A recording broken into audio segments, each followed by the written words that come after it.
Hi, I'm Frank Lonergan, your mayor of Woodburn, and today I'm going to be presenting our State of the City address to everyone out here that's listening. This was actually going to be given a month ago, but we had to cancel it due to some inclement weather, some ice and snow that we had problems with. And that's probably not a bad thing because our city actually, it was doing good a month ago, but we're doing really good now.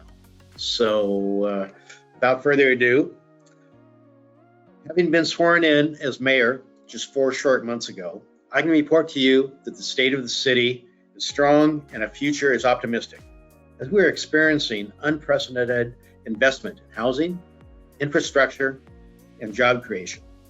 The leadership on the city council is also strong. And with the recent addition of an experienced city councilor in Eric Morris and the return of Councilor Carney as council president, we are focused on building a more economically sustainable community, preserving our quality of life and the unique cultural assets that make Woodburn, Woodburn. I'm fortunate to be serving with the city council that has many years of experience serving Woodburn.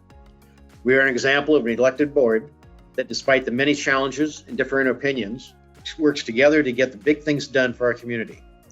Councilors Cabrales, Swanson, Schaub, Cornwell, Carney, and Morris are great examples of community volunteers and public servants that make our community a better place. Woodburn is a generous and giving community of volunteers.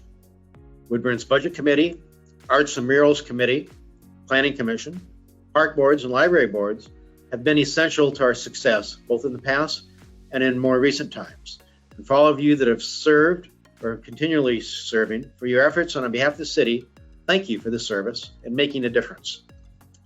Regarding development, that's not to say that there are not some significant challenges ahead, both present and in the future, because there are. We have demonstrated that by working together and articulating a vision for our community, we can grapple with and overcome these obstacles. Woodburn's vision of an economically viable, independent community that celebrates and protects our cultural diversity and provides a quality of life for our residents is becoming a reality every day.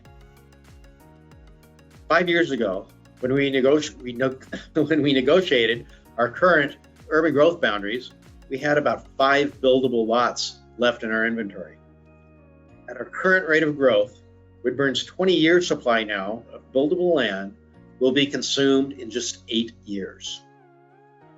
To that end, consistent with our settlement agreement with Thousand Friends of Oregon, with Marion County, and with DLCD, I'm pleased to announce that the city has begun the process to expand our urban growth boundary again to ensure that Woodburn can continue to provide capital investment, jobs, and affordable housing well into the future. Last year, our city permitted more than 700 new dwelling units, including a variety of housing types, attached and detached, and a range of price options. Now there are some 3,500 new housing units that are being constructed or in the works for Woodburn here in the near future. Many of you may find this hard to believe. The state of Oregon has, for the first time since it's been tracked, removed the city from their list of severely rent-burdened communities. This is a housing affordability measurement used by the state. Essentially, this means that our residents are now paying a smaller percentage of their income towards housing expenses than before. In 2021, Woodburn was the 8th fastest growing city in the state. In 2022, we issued 30% more permits for housing than we did in 2021. This fiscal year, the Planning Commission is expected to hold more land use hearings than in any previous recorded year. Just recently, the Planning Commission approved a new spec development of 500,000 square foot e-commerce building that's going to go on the east side of I-5. Also, they approved a new Unitas Credit Union that's going to be constructed and a Chick-fil-A restaurant that is also coming to town. Currently existing businesses are expanding, such as La Marenta, which is a tortilla factory downtown on 2nd Street. It's going to be moving up to the highway. Townsend Farms on Young Street is looking at doing an expansion. And Do It Best is looking at a 188,000 square foot expansion that is currently under construction. It's going to bring about an additional 20 jobs. The City Council does evaluate these projects and their impacts to our community. In fact, the City Council denied an application for a new service station and food mart at the corner of Oregon Way and Highway 214 due to traffic safety concerns and closeness to some residences. The council did not deny this due to 30 or 40 neighbors that did not want noise issues in the neighborhood. They denied it due to the same 30 or 40 neighbors that spoke about unsafe traffic concerns that would add to congestion on Highway 214. This shows the importance of our citizens speaking up for the right causes and issues. This applicant appealed that decision, which was successfully defended by our city with LUBA. Our city council has been committed in ensuring that the new growth is paying its own way. Projects approved last year are currently in process, are modifying our transportation system development charges to address traffic impacts which have increased, completing a new transit master plan, completing a park and recreation master plan, updating our wastewater facilities plan, developing a stormwater master plan, completing an urban growth expansion to add to our employment base along I-5, completing a TSP refinement plan specific to the high growth in the southwest area. You can see there's a lot of planning going on. However, this is how good cities operate to grow and improve. They put a plan together to determine the need, cost, and time frame. Then it's the city council's job to see that the good plans are followed through within budgeted goals. Also, we're acquiring from Marion County the Parr-Butteville intersection to address ongoing safety issues. We're overseeing privately funded street projects such as Butteville Road, the highway along with Highway 219 roundabout, and an Evergreen Road expansion, both which will increase vehicle capacity. Also, we'll be increasing our planning department fees for development applications, which will be the first increase in 15 years. And some good news regarding our community center. The city's long-planned community center project is moving forward with a general obligation bond scheduled for the November 2024 election. As the city resumes its final design work on the community center, I'm pleased to announce that Woodburn has settled our lawsuit against the state of Oregon. Our agreement restores Woodburn's $15 million grant for the community center, along with up to $2 million in low-interest loans to keep this work moving forward. Seeing the community center to fruition will likely be the biggest project undertaken by our city and will be the property of our city council. I'll be reaching out to our community to begin the work of moving our project along from design to the passage of this general obligation bond. Although I did not want to file this lawsuit, I'm very appreciative of the goodwill efforts of Governor Kotek's office in seeing that the dispute was resolved in everybody's interest. I also want to publicly thank Senator Kim Thatcher and Representative Tracy Kramer for their significant advocacy for Woodburn and their help in resolving the lawsuit in the best interest of our community.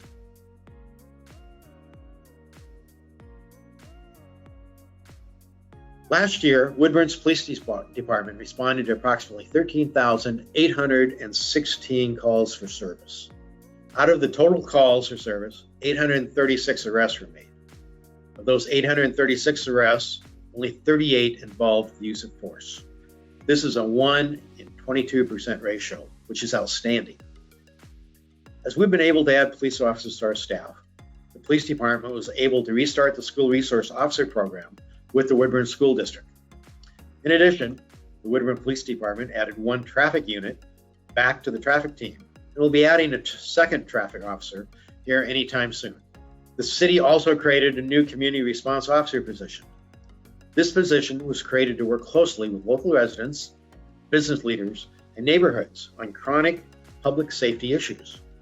As business leaders, know that you can call upon our community response office to assist in any number of issues that you might be facing, from vandalism to theft.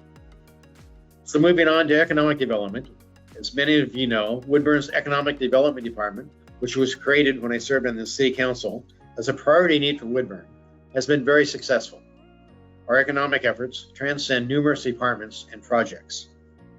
The primary focus of the Economic Development Department this past year has resulted in the Do It Best expansion at their Woodburn location and helping us land the 3.8 million square foot Amazon project operation. Economic development also completed projects such as the water tower makeover, the Pix and Delilah Park murals, the Plaza Fountain improvements, and the Bungalow Theater Woodburn Museum restoration. We completed the locomotive shelter in the newly renamed Frank Shear Locomotive Park. Frank was a very dedicated volunteer here in Woodburn for over 40 years when he worked on the engine 1785. Unfortunately, Frank passed away this last fall. However, I want to recognize and thank our past mayor, Kathy Figley, for maintaining a relationship with Frank and his family over the years and helping to recognize him with the dedication of the locomotive park. Woodburn's long-term partnership with the Chamber of Commerce has been crucial to our efforts to attract business, promote tourism, and build our workforce. The city successfully launched the North Marion Tourism Collaborative, with Woodburn taking the lead, partnering with 9 communities to promote tourism opportunities in the region, utilizing a mobile kiosk and Explore North Marion website. And I cannot say enough about the leadership of Chamber Executive Director John Zorbers and the ongoing work of the Chamber of Commerce's Board of Directors. We cannot grow and be a great city without this partnership. Our Family Resource Center. With our growing community, the City Council is dedicated to ensuring the needed social services programming, which our community has been underrepresented in and overlooked for many years, that is now available. These are the types of programs the city cannot directly provide and requires a partnership with service organizations. As a result, this past year, we have filled the Family Resource Center with a new partnership that provides child advocacy, an abuse assessment, domestic violence, counseling, homelessness, senior and migrant worker assistance, trafficking, and mental health support, along with other services. With Legion Park, the Legion Park project has long been a priority. And now I'm pleased to report that the Legion Park improvement is substantially completed with a world-class soccer turf, with 6 pickleball courts, with grandstands and added recreational areas. This project would not have been possible without a generous $1 million Amazon donation, without park system development charges, and funding from the American Plan Act. We're now able to host first-class soccer tournaments.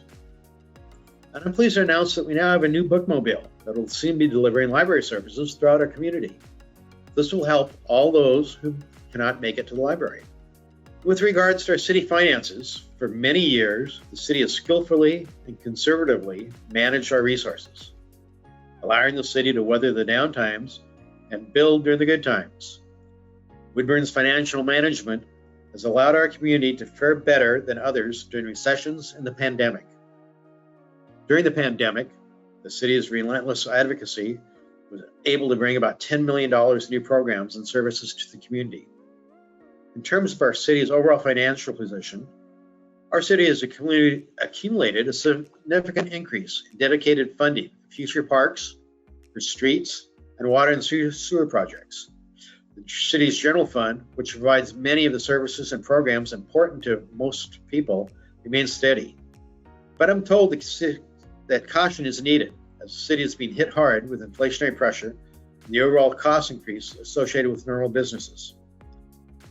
Although the general fund is stable, I'm proposing the city undertake a strategic financial plan within the next year to more accurately project revenues and costs in upcoming years, making recommendations to ensure current levels of services can be sustained in the face of all growth. And along that, our finance director has recently came to our last city council meeting, recommending that we buy down some debt. Spending $2 million to buy back an obligation bond will save us close to $50,000 in interest payments. These are the type of projects and programs and financial ideas that certainly benefit our city. However, we do still have some challenges. The biggest economic threat to the community is the pending EPA mandate for environmental improvements, or cooling the effluent discharged into the Pudding River. This unfunded mandate could easily cost Woodburn residents in excess of $300 million, making it economically unviable for our community. I recently brought this to the matter in to the attention of Representative Salinas, who promised she would look into it and see what she could do to help us. Our city needs to continue our efforts to bring ODOT improvements on both their highway systems and right-of-way that directly impact our community. It's estimated that 60 to 70% of the traffic in Woodburn originates outside our community. And as I mentioned earlier, the city is currently working towards constructing our long-planned community center project, which will likely be the largest undertaking by our city in memory. The financing of this project will require the passage of a general obligation bond, along with additional grants and donations, and will truly require the work and support of the entire community. Our goal is to have this general obligation bond on the ballot in November of 2024. Generally speaking, biggest concerns are traffic congestion and housing affordability. We're also watching legislature this year and are particularly concerned about mandates regarding housing, infrastructure spending, and parking requirements. Last year, the city completed a significant rewrite of the WDO to address middle housing mandate. As you can see, Woodburn is in a very good place. We are a desired community to move to, a desired community to live in, a desired community to work in, and as a desired community to play in. And I thank you all for helping to make this city an awesome growing community. Thank you.